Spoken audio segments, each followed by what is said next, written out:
Have you ever prayed for something and felt like nothing happened? Napoleon Hill tells us exactly why. If you pray for a thing, but have fear as you pray that you may not receive it, your prayer will have been in vain. Not because prayer doesn't work, because fear and other negative emotions canceled it. This episode answers the question every serious wealth builder needs to understand. How do you get your desires, your definite purpose, from your conscious mind to its physical equivalent? The answer lies in your subconscious mind, where infinite intelligence exists. Let's break it down. Have you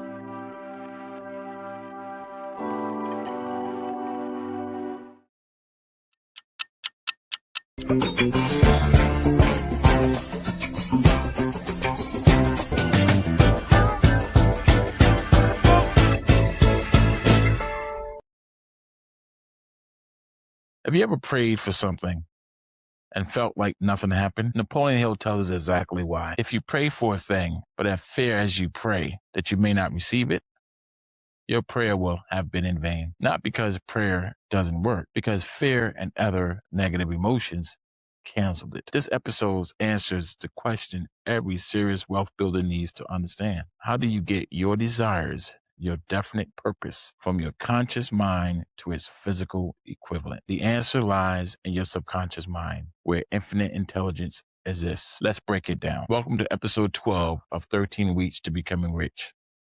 Step 11, the subconscious mind, the connecting link. Everything which man creates begins in the form of a thought impulse. Man can create nothing which he does not first conceive in thought. Through the aid of the imagination, thought impulses may be assembled into plans. The imagination, when under control, may be used for the creation of plans or purposes that lead to the success in one's chosen occupation. All thought impulses intended for transmutation into their physical equivalent, voluntarily planted in the subconscious mind, must pass through the imagination and be mixed with faith. The mixing of faith with a plan or a purpose intended for the submission to the subconscious mind may be done only through the imagination. The imaginative faculty is where your thought impulse, desire is given shape and form. Man can create anything he imagines. The subconscious mind is the connecting link between the finite mind of man and infinite intelligence, the inner audience, imaginative faculty. In the 11th step,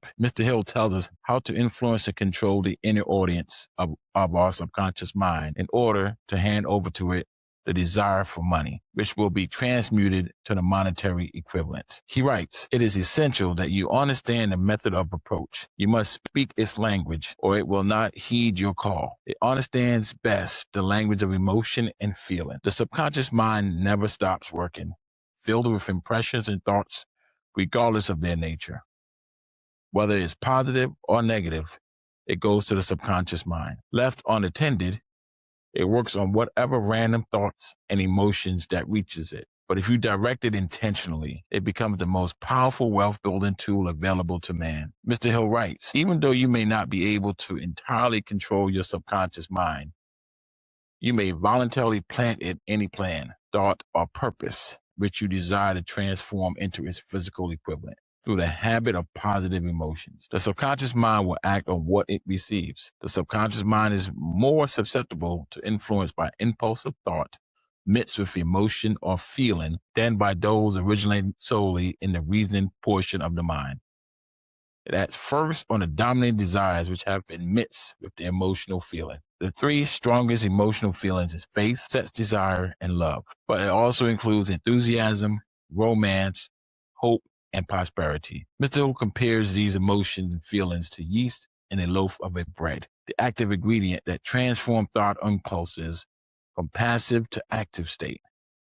Tap into your positive emotions and your dominant desire will reach your subconscious and rise into its physical reality. Mr. Hill refers to one of the strongest emotions, faith, and he says, riches begin in the form of thought. The amount is limited only by the person in whose mind the thought is put into motion. Faith removes these limitations. Faith is the visualization and belief in the attainment of desire. It is the eternal elixir that gives life, power, action to the impulse of thought. The subconscious responds to the habit of positive emotion. Repeated, emotionally charged, faith-filled thought directed to a definite purpose. So it's not random thoughts. It is consistent. It is persistent. It's repetitive. It's emotionally filled. When faith is blended with thought, the subconscious instantly picks up on that vibration and transmits it to infinite intelligence, your inner voice. Faith transmits the command of the subconscious through repeated affirmations, and it removes the limitations one at a time. Because without faith, the thought is a noise, not a signal. It goes nowhere. It doesn't stand out in your subconscious. But with faith, your thought, your definite purpose, is a signal to your subconscious and causes the subconscious to focus on it. It ignites the imaginative faculty, but again, it's repeated affirmation. That's the mechanism of voluntarily planting and growing the seeds in your subconscious to produce the physical equivalent of what it is you truly want. Mr. Hill speaks of the 7 positive emotions. It's with these emotions mixed with your thought that the subconscious creates the plans. It is not random thoughts. It's definite. It's consistent. It's persistent. It's repetitive. It's emotional. So not only say it like you mean it, mean what you say, mean what you believe, mean what you think, and your subconscious will pick up on it. It will receive it. Mr. Hill warns us there's also 7 negative emotions: fear, jealousy, hatred, revenge, greed, superstition, and anger. And they can reach the subconscious just as easily, but they produce the opposite results. He tells us positive and negative emotions cannot occupy the mind at the same time. One or the other must dominate. It is your responsibility to make sure that positive emotions constitute the dominated influence in your mind. Here's the law of habit will come to your aid. Form the habit of applying and using positive emotions. Negative emotions hold you back. They prevent you from attaining what you truly desire. So when these emotions surface, you have to immediately replace them with positive emotions. You have to be deliberate in the habit of planting those positive emotions in their place, one thought at a time, one affirmation at a time. Eventually, they will dominate your mind so completely that the negative cannot enter it. Only by following those instructions literally and continuously can you gain control over your subconscious mind. Mr. Hill tells us that you energize your subconscious through creative effort. When your subconscious has been fed your thoughts with positive emotion, like faith, it draws upon infinite intelligence for the plan or the purpose to create the physical equivalent. So your subconscious is the intermediary or the bridge between your conscious mind and your sixth sense, between your conscious mind and infinite intelligence. Your thought enters through your conscious mind.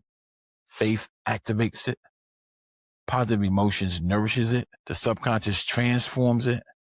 It returns to you as inspired action to make the physical equivalent a reality. That's it. Mr. Hill told us in the second step to riches that when faith is blended with thought, the subconscious mind instantly picks up on the vibration, translates it into a spiritual equivalent, and transmits it to infinite intelligence in the form of prayer. Prayer is a method, precise and deliberate.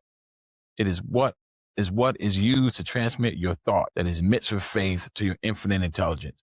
It is the method of communication. In order for prayer to be effective, it cannot be mixed with fear. Mr. Hill tells us, as he refers to the secret of effective prayer. He says, if you pray for a thing, but as fear as you pray for that you may not receive it, or that your prayer will not be acted upon by infinite intelligence, your prayer will have been in vain. Prayer has to be mixed with faith. The subconscious mind is the intermediary which translates one's prayers into terms which infinite intelligence can recognize, presents the message, and brings back the answer in the form of a definite plan or idea for procuring an object of the prayer. Understand this principle, and you will know why mere words read from a prayer book cannot and will never serve as an agency of communication between the mind of man and infinite intelligence. Prayer based in fear will not get it done. Prayer based in negative emotions will not get it done. But prayer based in faith, the positive emotion of faith and belief,